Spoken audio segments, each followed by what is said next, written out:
کہ چھوٹی کلاسز میں اگر نعت پیش کی جا رہی ہے سلیبس میں تو وہ کیسی ہونی چاہیے، یا اس طرح سے جو میں نے ڈیٹیل سے بتایا یہ مقاصد نعت میں بھی آ جائے گا، موضوعات میں بھی آ جائے گا۔ نعت رسول صلی اللہ علیہ وسلم کا پس منظر یعنی ابتدا کب سے ہوئی؟ ابتدا تخلیق آدم سے ہی ہو گئی تھی۔ جب آدم علیہ السلام پیدا ہوئے تھے تو اللہ تعالیٰ نے انہیں رسول ابو محمد کہہ کر پکارا تھا، اور اس کے علاوہ حضرت محمد صلی اللہ علیہ وآلہ وسلم ایک چمکدار نور دیکھ کے آدم علیہ السلام نے اللہ تعالیٰ سے سوال بھی کیا تھا کہ یہ کیسا نور ہے، تو اللہ تعالیٰ نے یہی بتایا تھا کہ یہ میرے آخری نبی حضرت محمد صلی اللہ علیہ وسلم کا نور ہے۔ اس کے علاوہ جب حضرت آدم علیہ السلام کو دنیا پر بھیجا گیا تھا، حضرت آدم علیہ السلام اور جب حوا علیہ السلام کی مطلب حق مہر جو تھا وہ 20 بار حضرت محمد صلی اللہ علیہ وسلم پر درود پڑھنا مقرر ہوا تھا۔ اس کے علاوہ جب حضرت آدم علیہ السلام کو اللہ تعالیٰ نے زمین پر بھیج دیا تھا شیطان کی بات مان لینے کی وجہ سے، تو حضرت آدم علیہ السلام بہت زیادہ روئے تھے۔ پھر کئی سالوں تک حضرت آدم علیہ السلام جب روتے رہے تو ایک بار بہت زیادہ شدت سے رو رہے تھے۔ اکثر وہ روتے تھے لیکن کوئی وحی نہیں آتی تھی، اللہ تعالیٰ کی طرف سے معافی کا کوئی پیغام نہیں آتا تھا، تو کئی سال گزر گئے۔ ایک بار حضرت آدم علیہ السلام بہت شدت سے رو رہے تھے، سجدے میں گڑ گڑا کے رو رہے تھے، معافیاں مانگ رہے تھے، تو اللہ تعالیٰ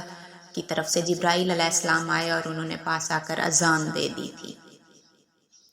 کہا کچھ نہیں تھا، بس اذان دے دی تھی۔ تو حضرت آدم علیہ السلام سجدے سے اٹھے اور انہوں نے سوچا، جب انہوں نے یہ کلمات سنے اشہد ان محمد رسول اللہ، تو وہ سجدے سے اٹھے اور انہوں نے دل میں سوچا کہ یہ کون ہیں جس کا ذکر، یہ ہیں تو کوئی عظیم ہستی جن کا ذکر اللہ تعالیٰ کے نام کے ساتھ دہرایا جا رہا ہے۔ تو انہوں نے کہا تھا، اے اللہ تجھے تیرے محبوب محمد کا واسطہ مجھے بخش دے۔ پھر اس وقت جبرائیل علیہ السلام نے آ کے پیغام دیا تھا اللہ تعالیٰ کا کہ اللہ تعالیٰ نے آپ کو بخش دیا ہے۔ تب سے نعت کا رواج پڑ گیا تھا، یعنی کہ نعتیں تب سے شروع ہو گئی تھیں، درود کی شکل میں، تعریف کی شکل میں، اور تمام انبیاء کرام کو ان کے صحیفوں میں، آسمانی کتابوں میں یہی بتایا گیا تھا کہ ایک آخری نبی آئیں گے جن کی وجہ سے یہ دنیا قائم ہوئی ہے، اور تمام انبیاء نے اس نبی کی بشارت اس طرح سے دی تھی کہ دنیا میں موجود ہر انسان ان کی یعنی حضرت محمد مصطفیٰ صلی اللہ علیہ وآلہ وسلم کی تعریف کرتے تھے۔ کہیں آسمانی کتابوں میں احمد ذکر ہے تو کہیں محمد ذکر ہے صلی اللہ علیہ وآلہ وسلم، یعنی کہ نعت کی ابتدا شروع دن سے پڑ گئی تھی، تخلیق آدم سے ہی، اور حضرت محمد صلی اللہ علیہ وآلہ وسلم کی ولادت سے پہلے نعتیں کہی جاتی تھیں۔ بے شک انداز کچھ اور تھا، سراپا نگاری نہیں ہوتی تھیں، وہ خصوصیات جو اللہ تعالیٰ نے بتائی تھیں، جو انبیاء کرام نے بتائی تھیں، ان کا ذکر کر کے تعریف ضرور کی جاتی تھی نعت کی۔ نعت میں ادب و احترام بہت ضروری ہوتا ہے، نعت میوزک کے ساتھ بالکل نہیں پڑھی جاتی، لیکن آج کل تو پڑھی جا رہی ہے اور میں سنتی بھی نہیں ہوں۔ مجھے جب میں افسردہ ہوتی ہوں، جب میں پریشان ہوتی ہوں تو میری عادت ہے میں نعت سنتی ہوں، اور میں ہمیشہ وداؤٹ میوزک نعت سرچ کر کے سنتی ہوں، کیونکہ یہ ایک ادب و احترام کا تقاضا ہے۔ جو چیز ہماری روح پہ اثر کر رہی ہے، جس چیز سے ہمیں موٹیویشن مل رہی ہے، محبت پیدا ہو رہی ہے، اس میں میوزک کیسا، جو کہ ہے بھی گناہ۔ عربی میں لفظ ہوتا تھا نعات۔ نعات کا مطلب ہے کہ جو کچھ کسی میں دیکھا اس کی مدح کرنا، یعنی اگر خوبیاں ہیں تو خوبیاں بھی بتا دینا، خامیاں ہیں تو خامیاں بھی بتا دینا۔ پھر جب یہ حضرت محمد صلی اللہ علیہ وآلہ وسلم کی تعریف کے لیے ہوا تو یہ نعت بن گیا، اور ان میں تو الحمدللہ ہمارے نبی ایسی عظیم ہستی تھے، ہمیں فخر کرنا چاہیے ان کی امت ہونے پہ۔ ان میں تو خوبیاں ہی خوبیاں تھیں، اور صرف خوبیاں تھیں، تو نعت پھر ان کے لیے مخصوص ہو گئی۔ نعت کا مطلب ہے مدح کرنا، اور مدح کا مطلب ہے تعریف کرنا، لیکن عرب کے لوگ کسی کی بھی تعریف کرتے تھے تو اس طرح سے کرتے تھے، سچا زمانہ ہوتا تھا اس وقت، اس طرح سے کرتے تھے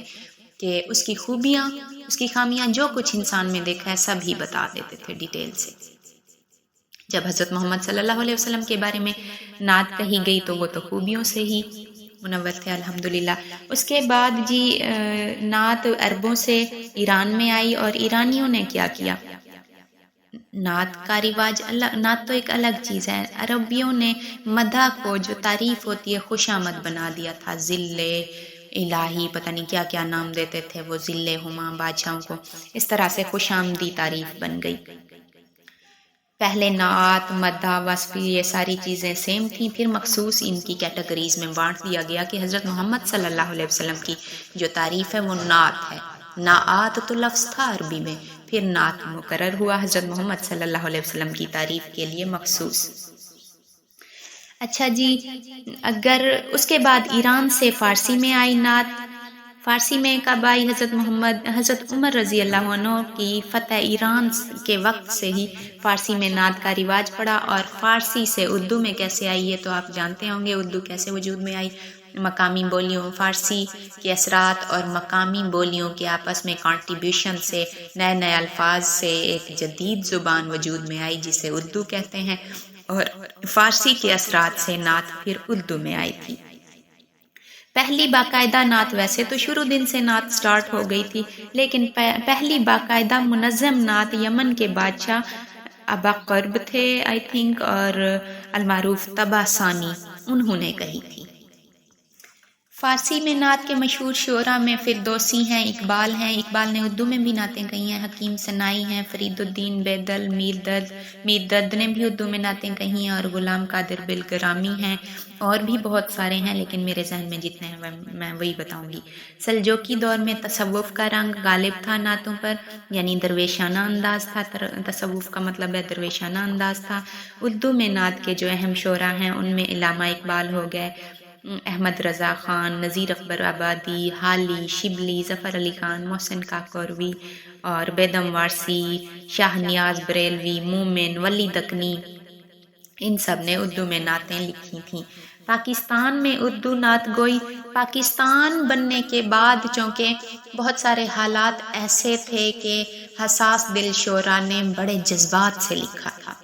تو ایسے میں نعت میں بھی کافی اثر پڑا تھا۔ ہجرت کر کے وہ کس طرح آئے، کس طرح سے انہیں ذلت و رسوائی اٹھانی پڑی، عزتیں پامال ہوئیں، مال و اسباب لٹ گئے، خون بہایا گیا کافی، تو اس طرح سے ایسے حالات میں مسلمانوں نے، وہ جو شعراء تھے، ادب سے ریلیٹڈ شاعر تھے، ادیب تھے، جو بھی تھے، ان کے یعنی کہ دل موم ہو گئے تھے، کافی زیادہ اثر ہوا تھا، اور ان کی تحریروں میں مزید تبدیلی آ گئی تھی۔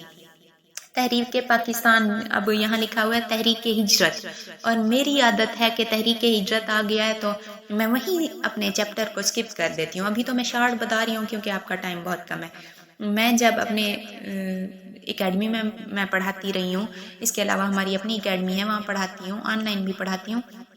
مجھ سے پراپر پڑھنے والے جو بچے ہیں ان کو میں اس طرح سے پڑھاتی ہوں۔ اگر تحریک ہجرت آ گیا تو آگے ہمارا سکپ ہو جائے گا، ہم تحریک ہجرت کو غور سے پڑھ لیں گے۔ وہ کیا تھا؟ تحریک ترک موالات کیا تھا؟ ہر چیز کو، استغاثوں آ گیا، مشکل الفاظ آ گئے ہیں تو ان کے میننگز ڈیٹیل سے بتا دوں گی۔ ان کے بارے میں ڈیٹیل سے اب میں نہیں بتا سکتی کیونکہ یہ ٹائم بہت کم ہے، شارٹ بتا دیتی ہوں۔ تحریک ہجرت، مسلمانوں نے ہجرت کی تھی افغانستان کی طرف بر صغیر سے، کیونکہ گاؤں کشی اور کچھ مسلمانوں پہ پابندیاں لگ گئی تھیں، جہاں وہ اسلام کے مطابق زندگی آزادانہ نہیں گزار سکتے تھے پاکستان بننے سے پہلے، تو انہوں نے افغانستان کی طرف ہجرت کی تھی۔ اس وقت افغانستان کے جو امیر تھے وہ امان اللہ خان تھے، انہوں نے ہجرت کر کے آنے کی اجازت تو دے دی تھی، لیکن افغانستان چونکہ اتنا امیر کنٹری نہیں تھا، اس لیے زیادہ لوگوں کو پھر ہجرت کی اجازت نہیں ہوئی تھی۔ 100 سے زائد لوگ چلے گئے تھے، بعد میں آنے والوں کو، اب کنفرم مجھے کاؤنٹنگ ذہن میں نہیں آ رہی کہ کتنے تھے، کچھ قافلے گئے تھے، کچھ بعد میں آنے والوں کو پھر واپس انہوں نے اپنی سرحد بند کر دی تھی اور واپس پلٹ گئے تھے وہ، اور اس تحریک کی وجہ سے کافی نقصان ہوا تھا۔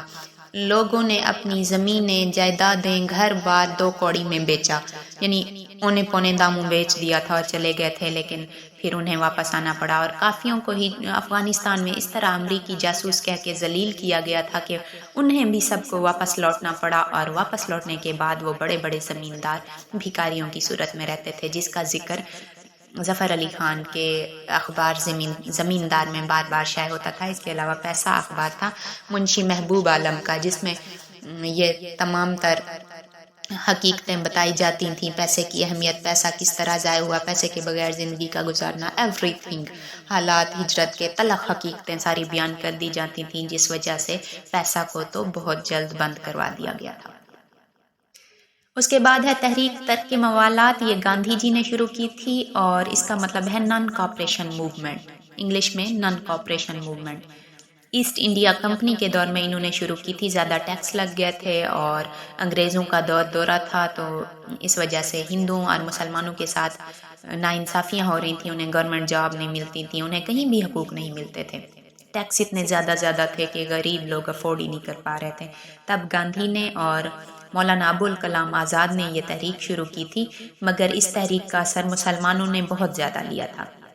علی گڑھ یونیورسٹی کے اسٹوڈنٹ سے مولانا محمد علی جوہر نے جب کہا تھا کہ اس تحریک میں حصہ لینا ہے، تو اسٹوڈنٹس نے انگریز پروفیسروں کا بائیکاٹ کر دیا تھا کہ ہم نے ان سے پڑھنا ہی نہیں ہے۔ تب یونیورسٹی کافی عرصہ تک بند رہی، اس کے علاوہ لاہور کالج اور چند ایک اور کالج تھے، ان میں بھی اسی طرح ہوا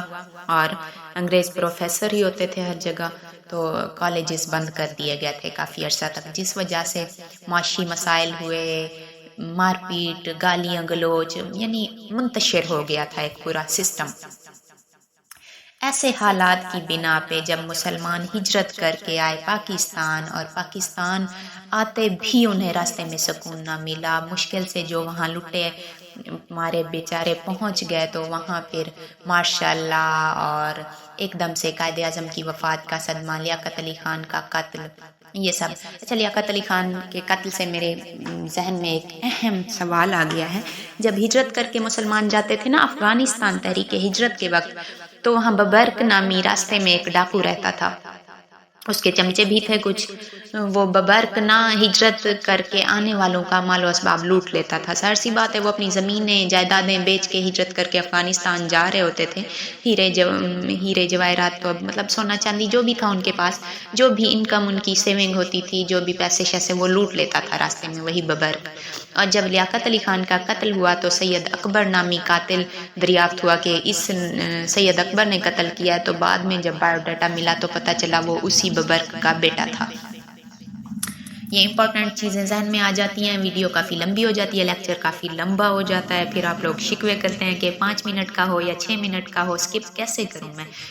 اتنے امپورٹنٹ پوائنٹس ہیں۔ یہ آپ لوگوں کی آسانی کے لیے اتنا شارٹ کرتی ہوں، ادروائز میرا یہ میتھڈ نہیں ہے پڑھانے کا، میں ایسے پڑھاتی ہوں کہ نچوڑ نکال دیتی ہوں ایک ایک چیز کا۔